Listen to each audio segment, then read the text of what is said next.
my country and my nation, I greet you with my most heartfelt feelings and respect.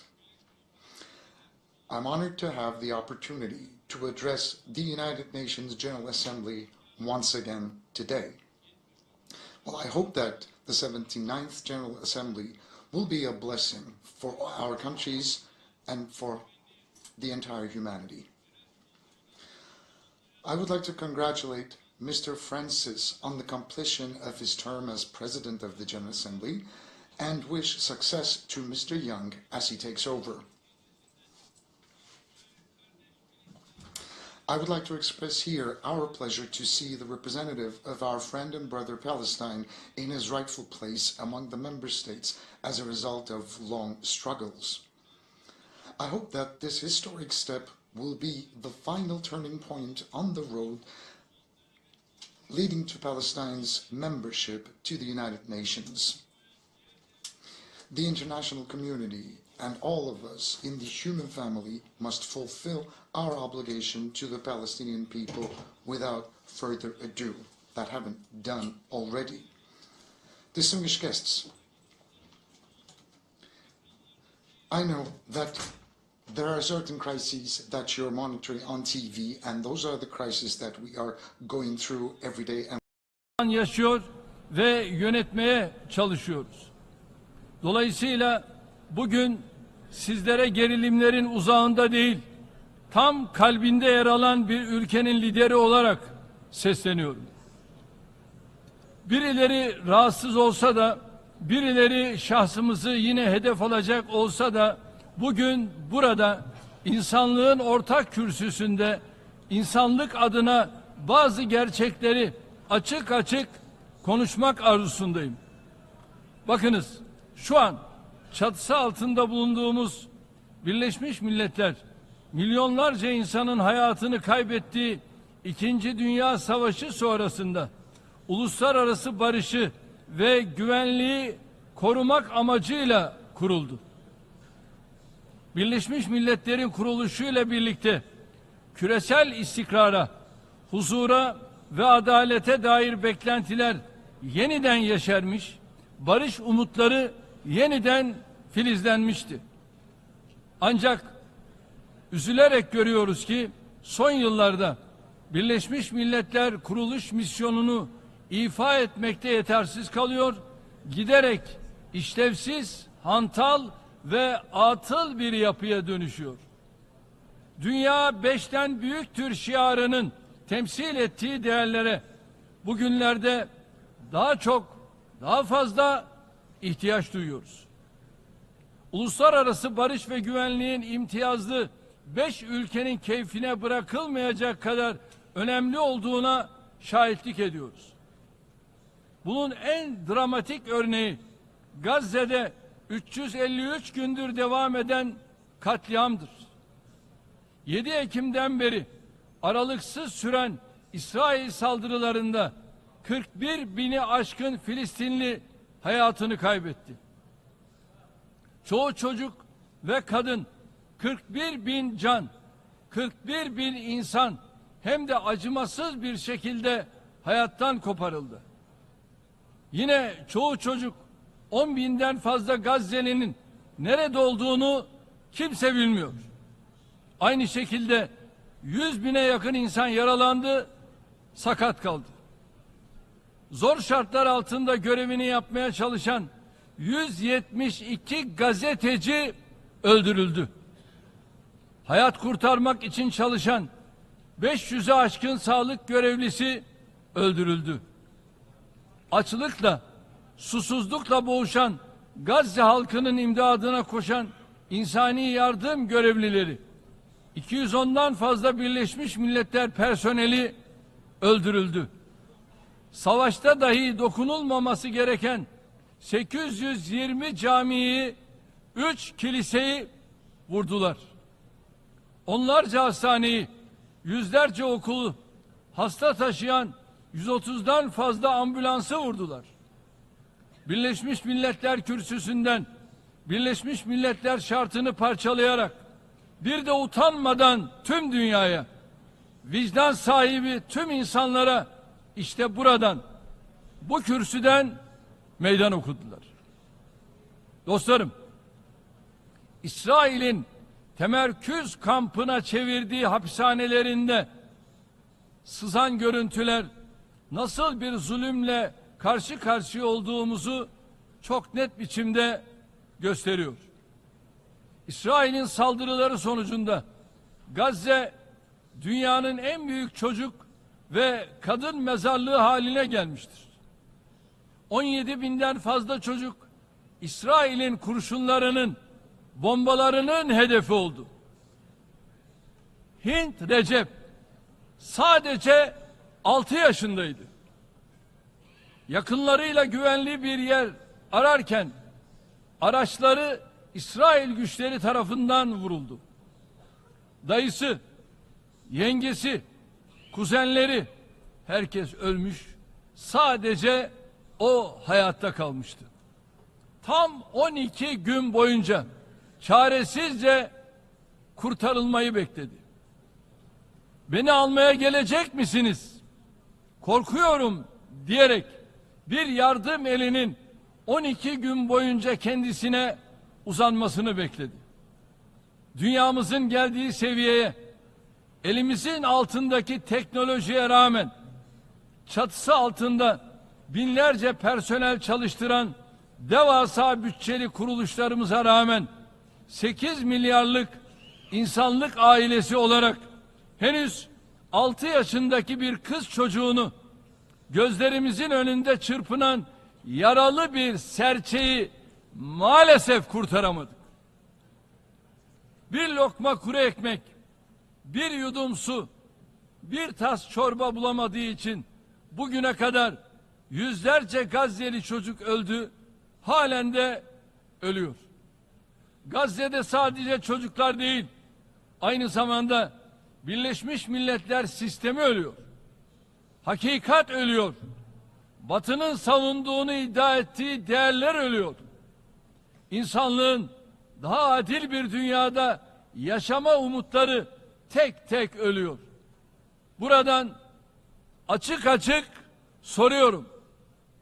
Ey insan hakları örgütleri, Gazze'dekiler, Batı Şeria'dakiler insan değil mi? Filistin'deki çocukların okuma, yaşama, sokakta oynama hakkı yok mu? Ey uluslararası basın kuruluşları! İsrail'in canlı yayında katlettiği ofislerini bastığı gazeteciler sizin meslektaşınız değil mi? Ey Birleşmiş Milletler Güvenlik Konseyi! Gazze soykırımının önüne geçmek, bu zulme, bu barbarlığa dur demek için daha neyi bekliyorsunuz? Filistin halkıyla birlikte kendi vatandaşlarının canını tehlikeye atan siyasi ikbali için tüm bölgeyi savaşa sürükleyen katliam şebekesini durdurmak için daha neyi bekliyorsunuz?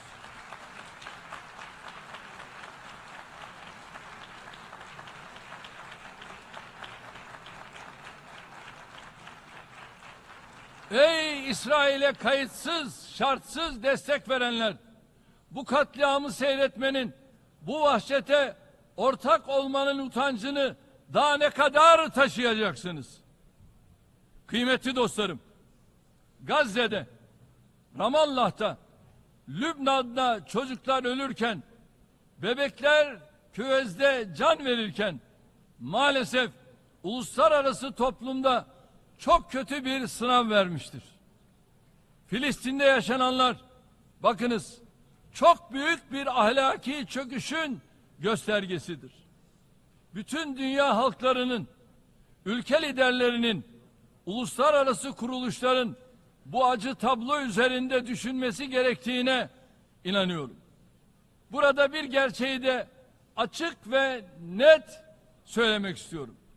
İsrail yönetimi temel insan haklarını içe sayarak bir millete, bir halka karşı etnik temizlik, apaçık bir soykırım uygulamakta, topraklarını adım adım işgal etmektedir. Özgürlüğü, bağımsızlığı, en temel hakları gasp edilen Filistinliler ise son derece haklı bir biçimde bu işgale, bu etnik temizlik faaliyetlerine karşı meşru direniş haklarını kullanmaktadır. Filistin halkının topraklarını işgal edenlere karşı sergilediği haklı direniş, gayrimeşru gösterilemeyecek kadar asildir, onurludur, kahramancadır.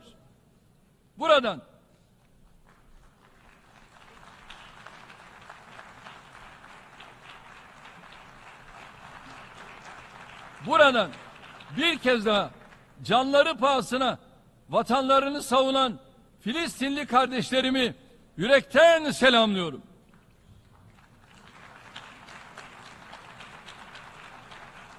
İsrail'in Filistin halkına yönelik saldırganlığının tek nedeni bir avuç ülkenin İsrail'e olan kayıtsız şartsız desteğidir. İsrail üzerinde etki sahibi ülkeler tavşana kaç, tazıya tut politikasıyla bu katliama açıkça ortak oluyor. Sahne önünde güya ateşkes için uğraşanlar arka planda katliamlarını sürdürebilmesi için İsrail'e silah ve mühimmat göndermeye devam ediyor. Bu tutarsızlık ve samimiyetsizliktir. Bakınız, Mayıs ayından beri gidip gelen bir kağıt var. Hamas ateşkes teklifini kabul ettiğini defalarca ilan etti. Ama İsrail hükümeti işi sürekli yokuşa sürerek, sürekli bir bahane bularak ateşkese en yakın olduğunu, özellikle müzakere ettiği muhatabını kalleşçe öldürerek barışı istemeyen taraf olduğunu çok net biçimde gösterdi. İsrail'in oyalama ve aldatma hamlelerine daha fazla prim verilmemelidir. 2735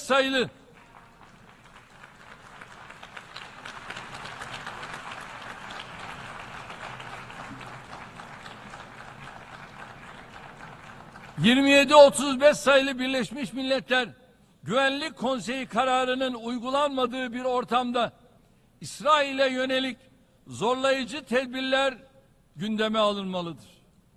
İsrail'in tutumu bir kez daha göstermiştir ki uluslararası toplumun Filistinli sivillere yönelik bir koruma mekanizması geliştirmesi zaruridir. Bundan 70 sene önce nasıl Hitler insanlığın ittifakıyla durdurulmuşsa, Netanyahu ve cinayet şebekesi de insanlığın ittifakıyla durdurulmalıdır.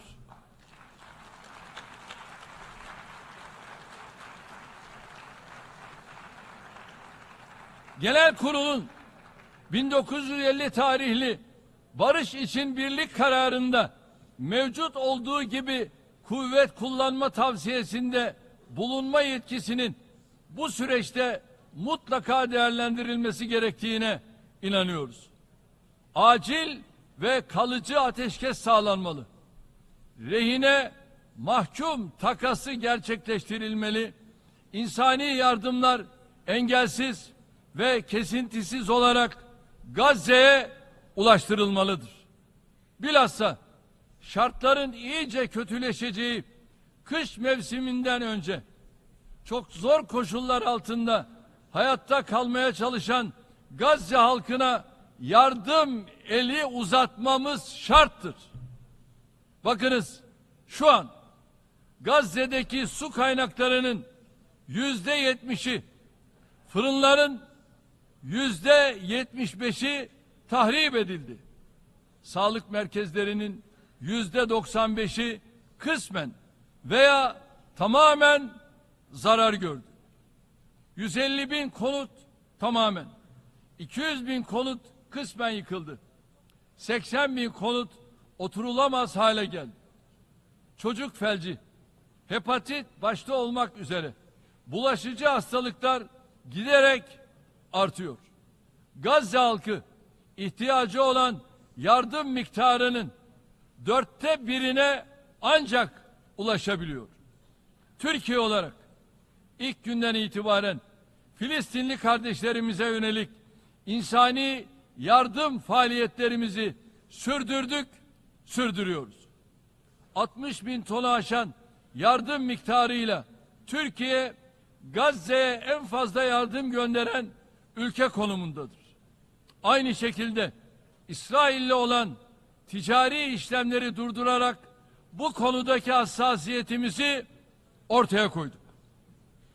İsrail'in son günlerde saldırılarını artırdığı Lübnan halkının ve hükümetinin de yanındayız. Artık hepimiz şu gerçeği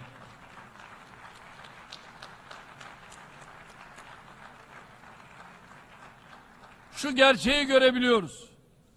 41 bin insanı katledenler, talimatı verenden tetiğini çekene, bombayı bırakana kadar işledikleri suçların hesabını vermeden vicdanlar rahata kavuşamaz.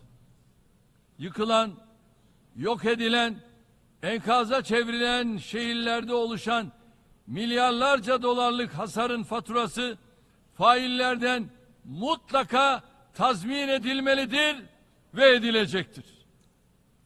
İsrail'in işlediği suçların cezasız kalmaması için Güney Afrika Cumhuriyeti tarafından Uluslararası Adalet Divanı'nda açılan davayı destekliyoruz.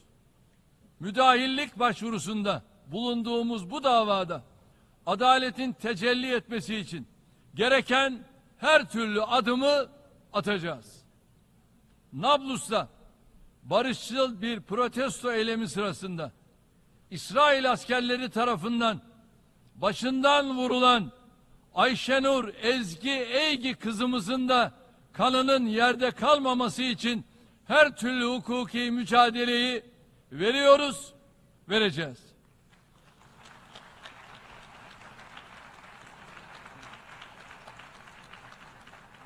Gazze'de ateşkes acil ihtiyaç olsa da asıl sorun Filistin topraklarının İsrail tarafından işgal edilmesidir. 1967 sınırları temelinde başkenti Doğu Kudüs olan bağımsız, egemen ve coğrafi bütünlüğü haiz bir Filistin devletinin vücut bulması artık daha fazla ertelenemez. İlk kıblemiz Mescid-i Aksa'ya ve Harem-i Şerif'e yönelik artan saldırıları da yakından takip ettiğimizin bilinmesini isterim. Tüm bunları söylerken Tayyip Erdoğan olarak bu kürsüde hamasetin diliyle konuşmuyorum. Burada tarihimden, ecdadımın vicdanlı, adaletli duruşundan aldığım cesaretle konuşuyorum. Çünkü biz tarih boyunca daima mazlumun yanında, zalimin ve zulmün karşısında olmuş bir milletiz.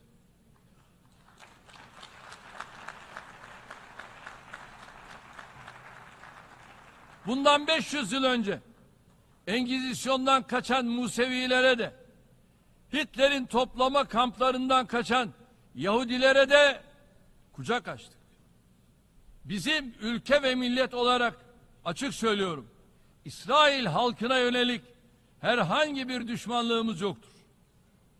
Müslümanların sırf inançlarından dolayı hedef alınmasına nasıl karşıysak, antisemitizme de aynı şekilde karşıyız.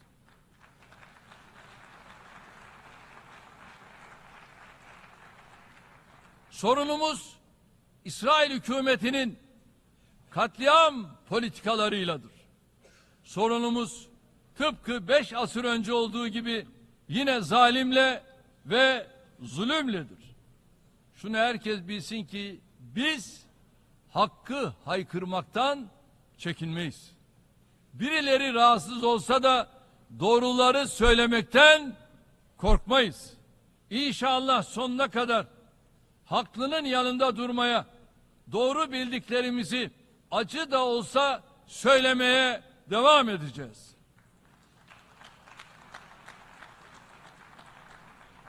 Buradan inanç, ülke, dil, din ayrımı yapmadan Filistin halkıyla dayanışma sergileyen, hemen her hafta sokakları doldurarak Gazze'deki katliam karşısında sesini yükselten tüm yürekli insanlara, özellikle üniversiteli gençlere teşekkür ediyorum. Kıymetli delegeler, İhtilafın 14. yılında Suriye'de maalesef istikrardan hala uzaktır. Terör ve bölücü örgütlerin pençesindeki ülkede ekonomik ve insani durum vehametini koruyor. 22-54 sayılı Birleşmiş Milletler Güvenlik Konseyi kararı temelinde siyasi sürecin ilerletilmesini ve milli uzlaşının sağlanmasını temenni ediyoruz. Gerçekçi bir diyalogtan yana olan tutumumuzu samimiyetle sürdürme kararlılığındayız. Komşumuz Irak terörle mücadelesini sürdürürken kalkınma, yeniden imar ve bölgesiyle yeniden bütünleşme yolunda kararlı adımlar atıyor. Uluslararası toplum Irak'ın bu gayretlerine destek vermelidir. Kalkınma yolu projesi gibi tüm bölgeye fayda sağlayacak girişimlerin hayata geçirilmesi bu bağlamda çok ama çok önemlidir. Tüm bu çabaların başarısı PKK başta olmak üzere Irak'taki terör tehdidinin bertaraf edilmesine bağlıdır. Bir diğer komşumuz İran'la kapsamlı ortak eylem planını canlandırma yolunda adımlar atılmasının bölgede güven ve istikrar ortamının tesisine katkı sağlayacağına inanıyorum.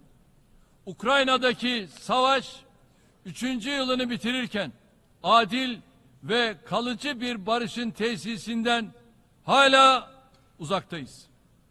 Silahlanma yarışı hızlandıkça diplomasinin alanı giderek daralıyor. Savaşın Ukrayna'nın toprak bütünlüğü ve egemenliği temelinde diplomasi ve diyalogla sona erdirilmesine yönelik çabalara olan desteğimizi daha da artıracağız. Yine bu süreçte Montreux Boğazlar Sözleşmesi'ni titizlikle uygulamaya devam edeceğiz. Azerbaycan ve Ermenistan arasındaki barış sürecini destekliyor, çalışmaların en kısa sürede müjdeli haberlerle neticelenmesini temenni ediyoruz. Türkiye, Ermenistan kulvarında da karşılıklı olumlu adımlar atıyoruz.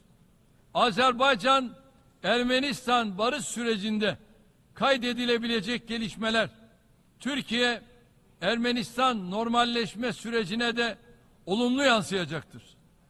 Değerli dostlar, ayrılmaz bir parçası olduğumuz Balkanların refah ve huzuru için yapıcı rol oynuyor, bölgedeki tüm aktörlerle yakın işbirliği içinde hareket ediyoruz.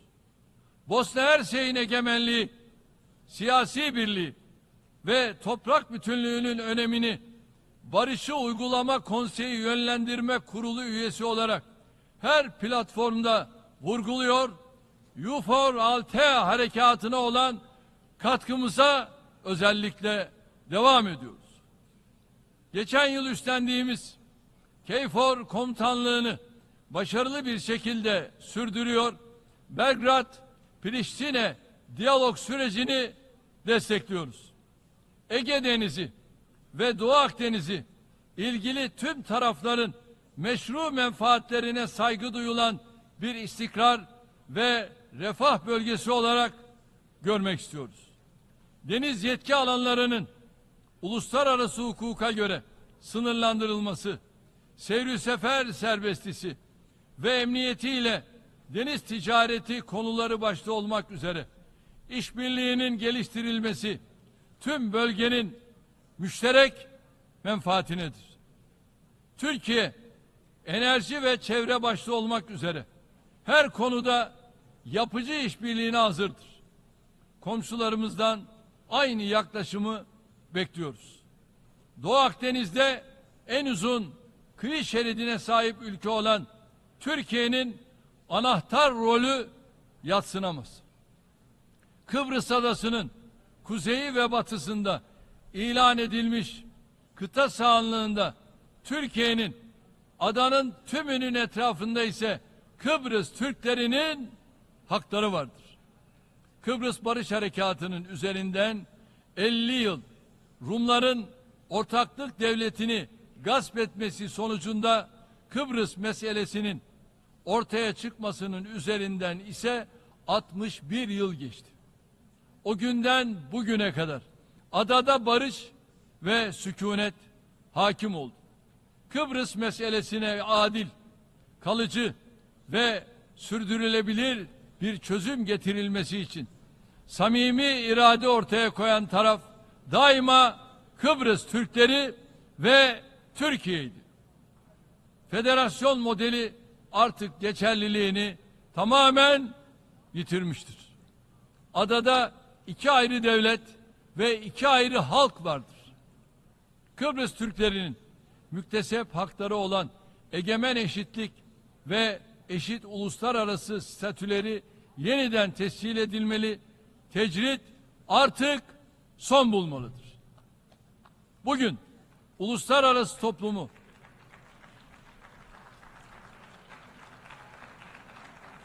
Bugün uluslararası toplumu bir kez daha Kuzey Kıbrıs Türk Cumhuriyeti'ni tanımaya, diplomatik, siyasi ve ekonomik ilişkiler kurmaya davet ediyorum. Libya'da istikrarın tesisine, ülkenin birlik ve bütünlüğünün muhafazasına aktif destek sağlıyoruz. Tüm devletleri bu hassas dönemde Libya'nın yanında samimi bir şekilde yer almaya, taraflar arasında güven tesisine katkı vermeye davet ediyoruz. Sudan'daki çatışmaların sona ermesi için daha fazla çaba harcamalıyız. Çatışmalar sebebiyle yerlerinden edilmiş milyonlarca Sudanlıya insani yardım ulaştırılması noktasında hepimize sorumluluk düşüyor. Afrika genç ve dinamik nüfusu, zengin doğal kaynakları ve verimli geniş topraklarıyla çok büyük bir potansiyele sahiptir. Eşit ortaklık ve karşılıklı saygı ilkeleri temelinde Afrika halklarıyla kıtanın barış, istikrar ve kalkınma çabalarına destek veriyoruz. Afrikalı kardeşlerimizle tam bir dayanışma içinde olmayı sürdüreceğiz.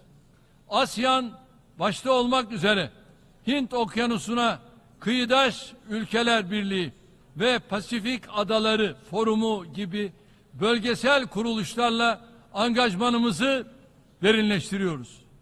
Yükselen ekonomileri bir araya getiren BRICS'le ilişkilerimizi geliştirme irademizi canlı tutuyoruz.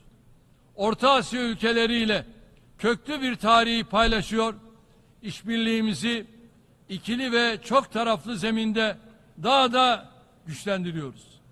Türk Devletleri Teşkilatımız giderek bir cazibe merkezine dönüşüyor. Gözlemci üyeler Macaristan ve Kuzey Kıbrıs Türk Cumhuriyeti'nin de katkılarıyla teşkilat örnek bir işbirliği modeli haline geliyor. Türk dünyası olarak birlik ve beraberliğimizi daha da tahkim edeceğiz. Çin'in egemenliğine ve toprak bütünlüğüne saygı çerçevesinde güçlü tarihi, kültürel ve beşeri bağlarımızın bulunduğu Uygur Türklerinin temel hak ve özgürlüklerinin korunması için Çin'le yakın diyalog halindeyiz.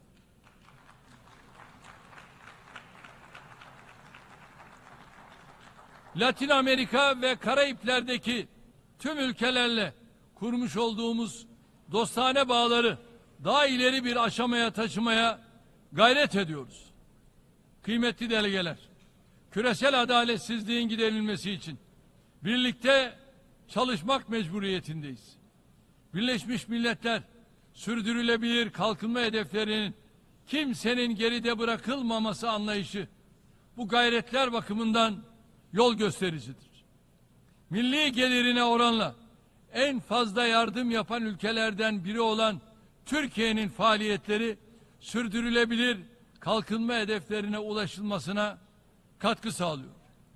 Üyesi olduğumuz G20 başta olmak üzere tüm uluslararası platformlarda adil, kapsayıcı, büyüme ve kalkınmayı temin edecek çalışmalara destek veriyoruz.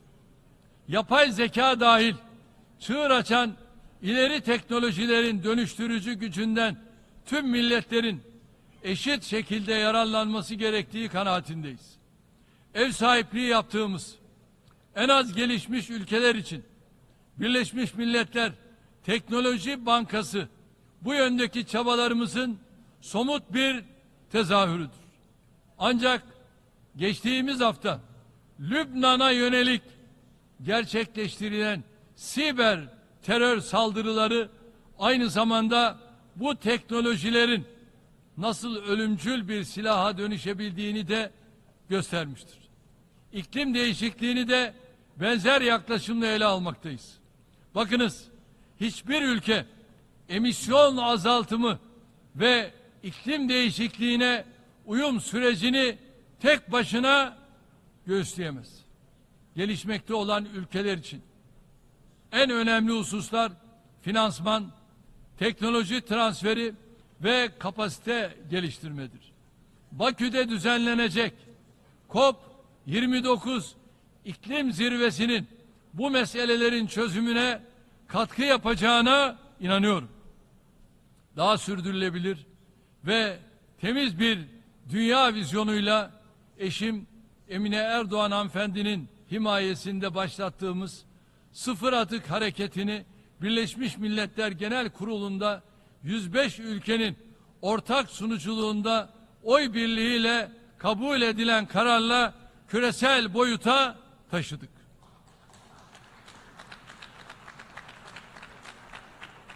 Buradan tüm ülkeleri, uluslararası teşkilatları ve sivil toplum kuruluşlarını hareketimize ortak olmaya davet ediyorum.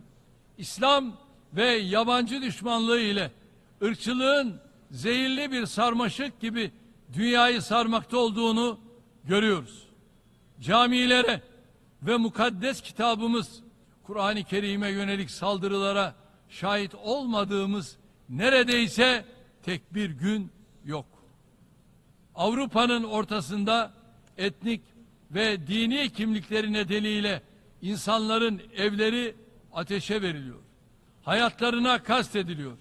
En temel hakları göz göre göre özellikle gasp ediliyor. Büyüyen bu tehlikeyi kimse daha fazla görmezden gelemez. 15 Mart 2024 tarihinde kabul edilen karar tasarısının öngördüğü şekilde en yakın zamanda Birleşmiş Milletler'de İslamofobi ile mücadele özel temsilcisi atanmasını bekliyoruz. Kıymetli dostlar, geçen sene bu kürsüde gündeme getirdiğim bir tehlikeye karşı bugün bir kez daha dikkatlerinizi çekmek istiyorum. Toplumun temel direği olan aile kurumuna yönelik saldırılar giderek yoğunlaşıyor. 2024 Olimpiyat oyunlarının açılışında sahnelenen rezalet, insanlık olarak karşı karşıya olduğumuz tehdidin boyutlarını gözler önüne sermiştir. Masum çocukların her yaştan ve inançtan yüz milyonlarca insanın izlediği bir spor etkinliği hem de çok çirkin bir şekilde cinsiyetsiz hale getirilmiş, propagandasına alet edilmiştir. O kötü sahneler sadece Katolik alemini, Hristiyan dünyasını değil, Müslümanları ve kutsala saygısı olan herkesi derinden yaralamıştır.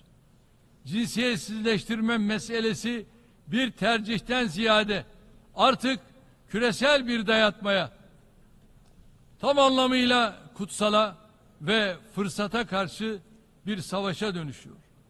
Bu yıkım projesi karşısında ses çıkaran, en ufak bir tepki gösteren herkes susturulmakta, linç kampanyalarının hedefi olmaktadır.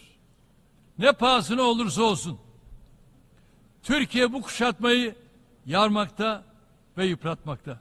Bu korku iklimine direnmekte kararlıdır. Bu amaçla Birleşmiş Milletler Ailenin Dostları grubuna üye olduk. İnşallah diğer üye ülkelerle dayanışma içinde aileyi, insanı, fıtratı savunmaktan geri durmayacağız. Bizimle aynı endişeleri paylaşan ülkeleri de bu mücadeleye omuz vermeye davet ediyorum. Bu düşüncelerle 79. Genel Kurul'un tüm insanlık için hayırlara vesile olmasını diliyorum. Hepinizi bir kez daha sevgi ve saygıyla selamlıyorum. Kalın sağlıcakla.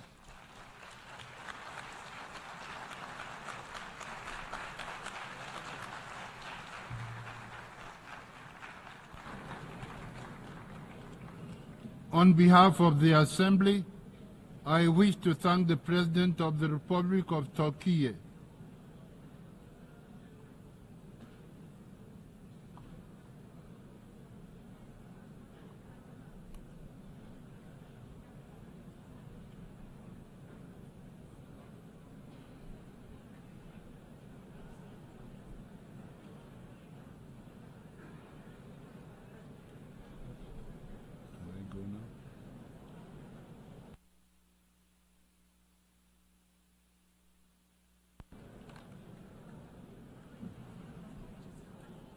The Assembly will hear an address by His Majesty King Abdullah II Ibn al-Hussein, King of the Hashemite Kingdom of Jordan. I request protocol to escort His Majesty and invite him to address the